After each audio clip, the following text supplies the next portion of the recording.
लीजिए सुनिए, मुंशी प्रेमचंद के लिखे कथा संग्रह मानसरोवर 4 की कहानी खुचड़, मेरी यानी समीर गोस्वामी की आवाज में। बाबू कुंदनलाल कचहरी से लौटे तो देखा कि उनकी पत्नी जी एक कुंजड़िन से कुछ शाक भाजी ले रही हैं। कुंजड़िन पालक टके सेर कहती है, वो 1.5 पैसे दे रही हैं। इस पर कई मिनट विवाद होता रहा। आखिर कुंजड़िन 1.5 पैसे पर राजी हो गई। अब तराजू और बांट का प्रश्न छिड़ा। दोनों पल्ले बराबर न थे, एक में पासंगा था। बांट भी पूरे न उतरते थे। पड़ोसिन के घर से सेर आया। साग तुल जाने के बाद अब घाते का प्रश्न उठा। पत्नी जी और मांगती थी, कुंजड़िन कहती थी, अब क्या सेर 2 सेर घाते में ही ले लोगी बहू जी। खैर, आध घंटे में ये सौदा पूरा हुआ और कुंजड़िन फिर कभी न आने की धमकी देकर विदा हुई। कुंदनलाल खड़े खड़े ये तमाशा देखते रहे।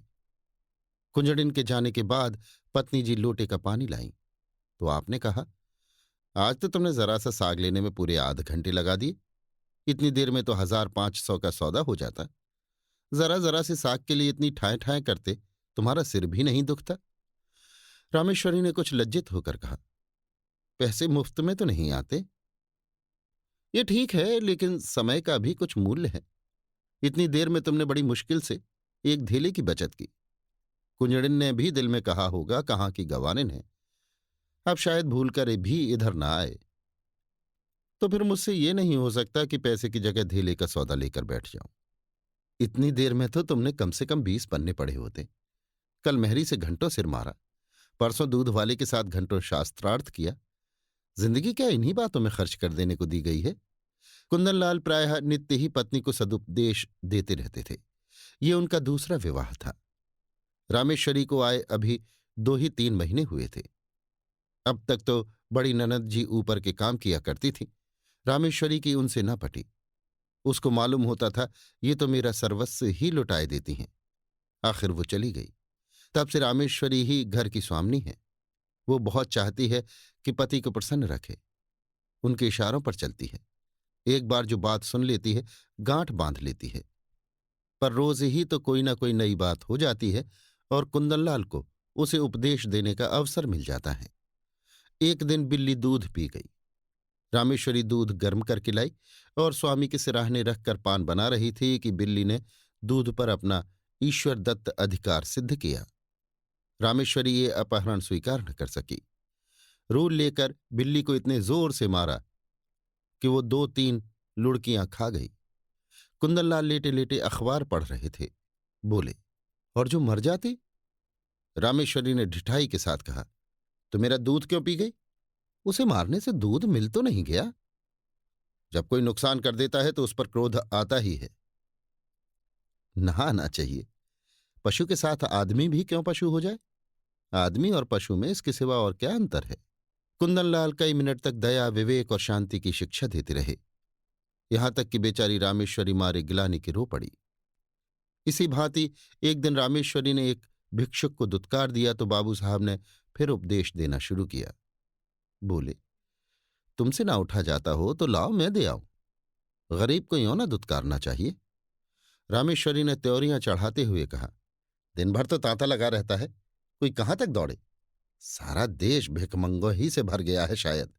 कुंदनलाल ने उपेक्षा के भाव से मुस्कुरा कर कहा, उसी देश में तो तुम भी बसती हो। इतने भिखमंगे आ कहां से जाते हैं? ये सब काम क्यों नहीं करते? कोई आदमी इतना नीच नहीं होता जो काम मिलने पर भीख मांगे। हाँ, अपंग हो तो दूसरी बात है। अपंगों का भीख के सिवा और क्या सहारा हो सकता है? सरकार इनके लिए अनाथालय क्यों नहीं खुलवाती? जब स्वराज्य हो जाएगा तब शायद खुल जाए। अभी तो कोई आशा नहीं है। मगर स्वराज्य भी धर्म ही से आएगा। लाखों साधु सन्यासी पंडे पुजारी मुफ्त का माल उड़ाते हैं, क्या इतना धर्म काफी नहीं? अगर इस धर्म से स्वराज्य मिलता तो कब का मिल चुका होता। इसी धर्म का प्रसाद है कि हिंदू जाति अभी तक जीवित है, नहीं कब को रसातल पहुंच चुकी होती। रोम, यूनान, ईरान, सीरिया, किसी का अब निशान भी नहीं है। ये हिंदू जाति है जो अभी तक समय के क्रूर आघातों का सामना करती चली आती है। आप समझते होंगे हिंदू जाति जीवित है। मैं तो उसे उसी दिन से मरा हुआ समझती हूं जिस दिन से वो अधीन हो गई। जीवन स्वाधीनता का नाम है, गुलामी तो मौत है। कुंदनलाल ने युवती को चकित नेत्रों से देखा। ऐसे विद्रोही विचार उसमें कहाँ से आ गए? देखने में तो वो बिल्कुल भोली थी। समझे कहीं सुन सुना लिया होगा। कठोर होकर बोले, क्या व्यर्थ विवाद करती हो? लजाती तो नहीं, ऊपर से और बकबक करती हो। रामेश्वरी ये फटकार पाकर चुप हो गई। एक क्षण वहां खड़ी रही, फिर धीरे धीरे कमरे से चली गई। एक दिन कुंदनलाल ने कई मित्रों की दावत की। रामेश्वरी सवेरे से रसोई में घुसी तो शाम तक सिर न उठा सकी। उसे ये बेगार बुरी मालूम हो रही थी। अगर दोस्तों की दावत करनी थी तो खाना बनवाने का कोई प्रबंध क्यों नहीं किया? सारा बोझ उसी के सिर क्यों डाल दिया? उससे एक बार पूछ तो लिया होता कि दावत करूं या न करूं। होता तब भी यही जो अब हो रहा था। वो दावत के प्रस्ताव का बड़ी खुशी से अनुमोदन करती। तब वो समझती दावत मैं कर रही हूं। अब वो समझ रही थी मुझसे बेगार ली जा रही है। खैर, भोजन तैयार हुआ। लोगों ने भोजन किया और चले गए, मगर मुंशी जी मुंह फुलाए बैठे हुए थे। रामेश्वरी ने कहा, तुम क्यों नहीं खा लेते? या अभी सवेरा है? बाबू साहब ने आंखें फाड़कर कहा, क्या खा लूं? ये खाना है या बैलों की सानी? रामेश्वरी के सिर से पांव तक आग लग गई। सारा दिन चूल्हे के सामने जली उसका ये पुरस्कार। बोली, मुझसे जैसा हो सका बनाया। जो बात अपने बस की नहीं उसके लिए क्या करती? पूड़ियां सब सेवड़ी हैं। होंगी। कचौड़ी में इतना नमक था कि किसी ने छुआ तक नहीं। होगा। हलवा अच्छी तरह भुना नहीं। कचाइंद आ रही थी। आती होगी। शोरबा इतना पतला था जैसे चाय। होगा। स्त्री का पहला धर्म यह है कि वो रसोई के काम में चतुर हो। फिर उपदेशों का तार बंधा, यहां तक कि रामेश्वरी ऊब कर चली गई। 5-6 महीने गुजर गए। एक दिन कुंदनलाल के एक दूर के संबंधी उनसे मिलने आए। रामेश्वरी को ज्यों ही उनकी खबर मिली, जलपान के लिए मिठाई भेजी और मेहरी से कहला भेजा, आज यहीं भोजन कीजिएगा। वो महाशय फूले न समाये, बोरिया बंधना लेकर पहुंच गए और डेरा डाल दिया। 1 हफ्ता गुजर गया, मगर आप टलने का नाम भी नहीं लेते। आवभगत में कोई कमी होती तो शायद उन्हें कुछ चिंता होती, पर रामेश्वरी उनके सेवा सत्कार में जी जान से लगी हुई थी। फिर वो भला क्यों हटने लगे? एक दिन कुंदनलाल ने कहा, तुमने ये बुरा रोग पाला? रामेश्वरी ने चौंक कर पूछा, कैसा रोग? इन्हें टहला क्यों नहीं देती? मेरा क्या बिगाड़ रहे हैं? कम से कम 1 रुपए की रोज चपत दे रहे हैं, और अगर यही खातिरदारी रही तो शायद जीते जी टलेंगे भी नहीं। मुझसे तो ये नहीं हो सकता कि कोई 2-4 दिन के लिए आ जाए तो उसके सिर हो जाऊं, जब तक उनकी इच्छा हो रहे। ऐसे मुफ्तखोरों का सत्कार करना पाप है। अगर तुमने इसे इतना सिर न चढ़ाया होता तो अब तक लंबा हुआ होता। जब दिन में 3 बार भोजन और 50 बार पान मिलता है तो उसे कुत्ते ने काटा है जो अपने घर जाए। रोटी का चोर बनना तो अच्छा नहीं। कुपात्र और सुपात्र का विचार तो कर लेना चाहिए। ऐसे आलसियों को खिलाना पिलाना वास्तव में उन्हें जहर देना है। जहर से तो केवल प्राण निकल जाते हैं, ये खातिरदारी तो आत्मा का सर्वनाश कर देती है। अगर ये हजरत महीने भर भी यहां रह गए तो फिर जिंदगी भर के लिए बेकार हो जाएंगे। फिर इनसे कुछ ना होगा और इसका सारा दोष तुम्हारे सिर होगा। तर्क का तांता बंध गया। प्रमाणों की झड़ी लग गई। रामेश्वरी खिसिया कर चली गई। कुंदनलाल उससे कभी संतुष्ट भी हो सकते हैं, उनके उपदेशों की वर्षा कभी बंद भी हो सकती है, ये प्रश्न उसके मन में बार बार उठने लगा। एक दिन देहात से भैंस का ताजा घी आया। इधर महीनों से बाजार का घी खाते खाते नाक में दम हो रहा था। रामेश्वरी ने उसे खौलाया, उसमें लौंग डाली और कड़ाही से निकालकर एक मटकी में रख दिया। उसकी सौंधी सौंधी सुगंध से सारा घर महक रहा था। मेहरी चौका बर्तन करने आई तो उसने चाहा कि मटकी चौके से उठाकर छींके या आले पर रख दे, पर संयोग की बात, उसने मटकी उठाई तो वो उसके हाथ से छूटकर गिर पड़ी। सारा घी बह गया। धमाका सुनकर रामेश्वरी दौड़ी तो मेहरी खड़ी रो रही थी और मटकी चूर चूर हो गई थी। तड़प कर बोली, मटकी कैसे टूट गई? मैं तेरी तलब से काट लूंगी। राम राम, सारा घी मिट्टी में मिला दिया। तेरी आंखें फूट गई थी क्या? या हाथों में दम नहीं था? इतनी दूर से मंगाया, इतनी मेहनत से गर्म किया, मगर एक बूंद भी गले के नीचे न गया। अब खड़ी बिसूर क्या रही है? जा अपना काम कर।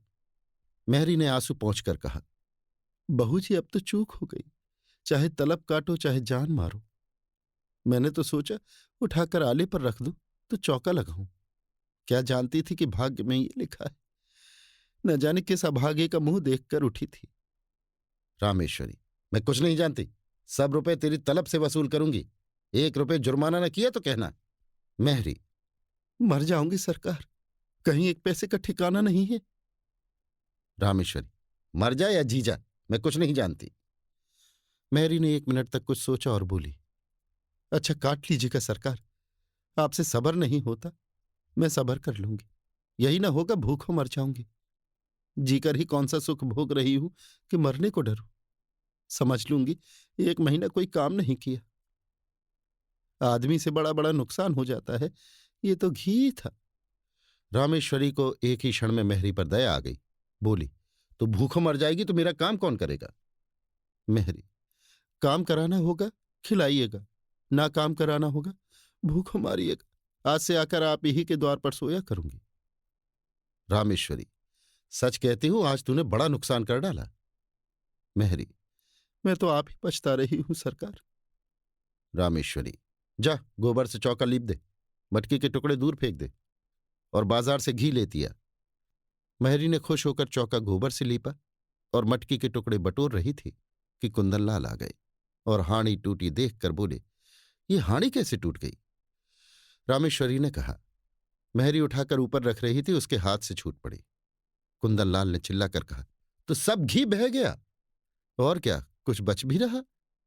तुमने मेहरी से कुछ कहा नहीं। क्या कहती, उसने जानबूझकर तो गिरा नहीं दिया। ये नुकसान कौन उठाएगा। हम उठाएंगे और कौन उठाएगा।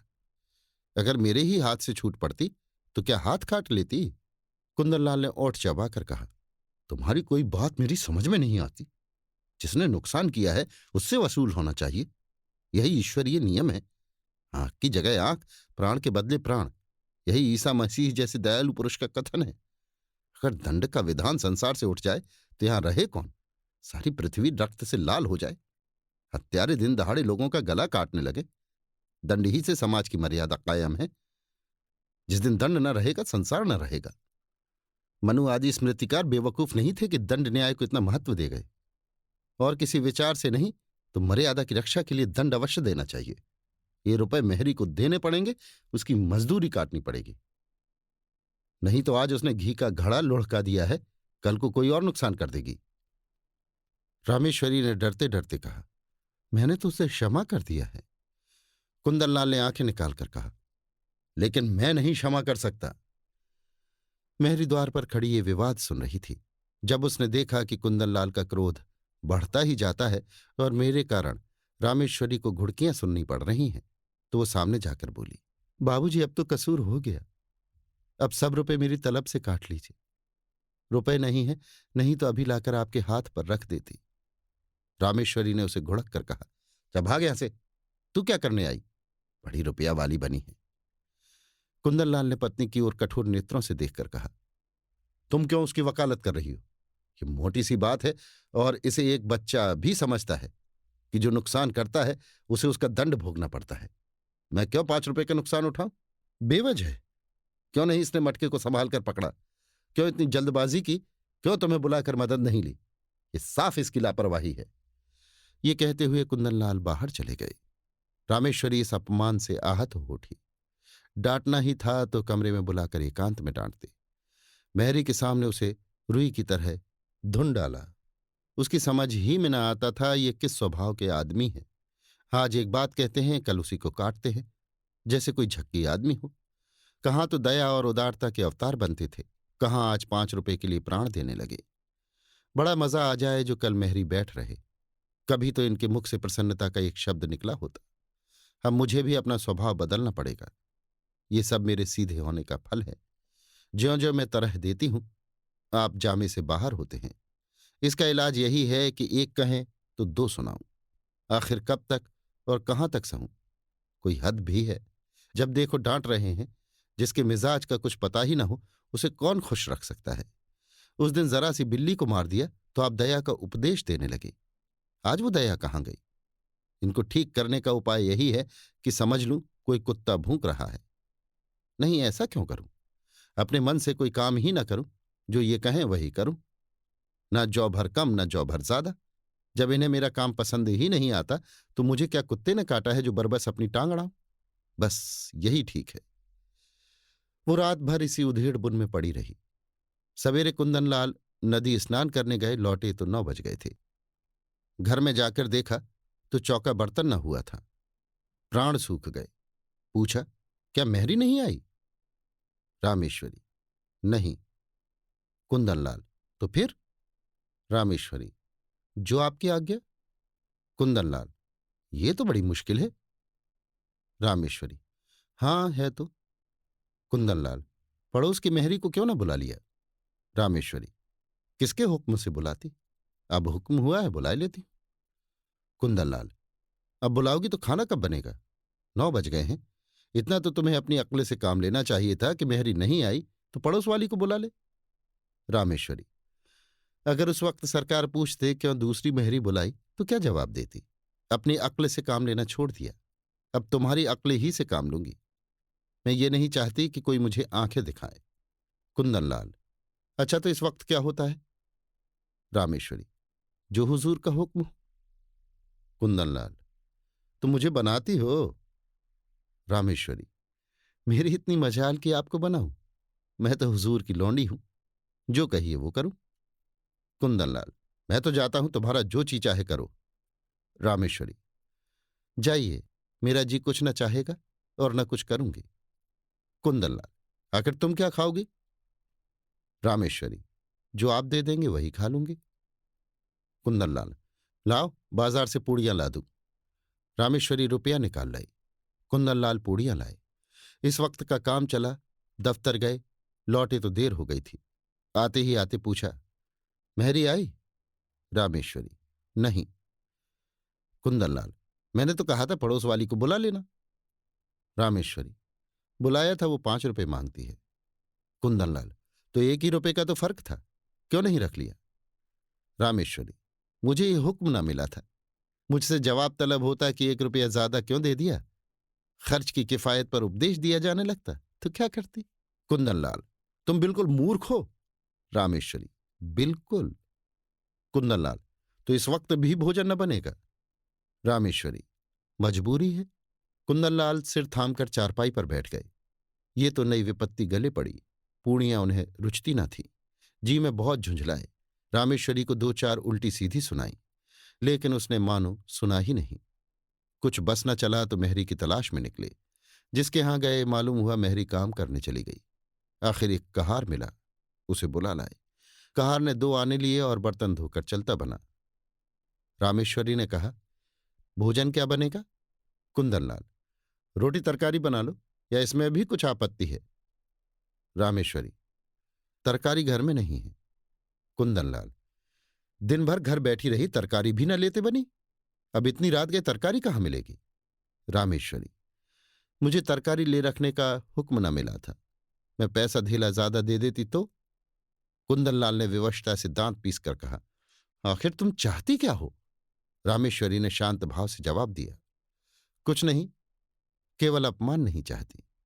कुंदनलाल, तुम्हारा अपमान कौन करता है? रामेश्वरी, आप करते हैं।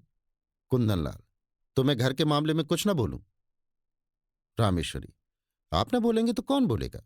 मैं तो केवल हुक्म की ताबेदार हूं। रात रोटी दाल पर कटी। दोनों आदमी लेटे। रामेश्वरी को तो तुरंत नींद आ गई। कुंदनलाल बड़ी देर तक करवटें बदलते रहे। अगर रामेश्वरी इस तरह असहयोग करेगी तो एक दिन भी काम न चलेगा।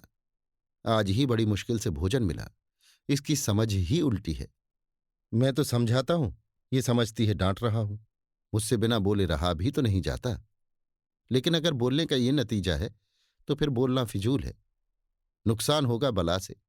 ये तो ना होगा कि दफ्तर से आकर बाजार भागूं। मेहरी से रुपए वसूल करने की बात इसे बुरी लगी और थी भी बेजा। रुपए तो न मिले, उल्टे मेहरी ने काम छोड़ दिया। रामेश्वरी को जगाकर बोले, कितना सोती हो तुम? रामेश्वरी, मजूरों को अच्छी नींद आती है। कुंदनलाल, चिढ़ाओ मत, मेहरी से रुपए वसूल न करना। रामेश्वरी, वो तो लिए खड़ी है शायद। कुंदनलाल, उसे मालूम हो जाएगा तो काम करने आएगी। रामेश्वरी, अच्छी बात है, कहला भेजूंगी। कुंदनलाल, आज से मैं कान पकड़ता हूं, तुम्हारे बीच में ना बोलूंगा। रामेश्वरी, और जो मैं घर लुटा दूं तो? कुंदनलाल, लुटा दो चाहे मिटा दो, मगर रूठो मत।